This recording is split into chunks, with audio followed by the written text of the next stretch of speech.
Hello everybody, welcome back. Today as well we have got another video. In this video I'll show you how you can change a language in Bilibili on PC. But before that, please do make sure to like our video, subscribe our channel, and yes, without any further delay, let's get started.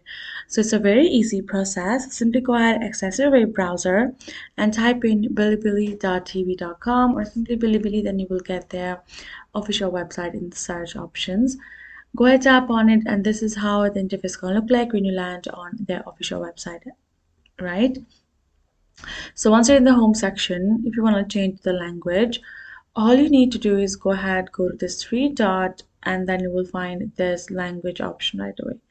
Tap on it, and now the languages are available. You can see the options are available. Go ahead, tap on the one, and then your language has been your language and go ahead, tap on the desired one, and the language will be changed.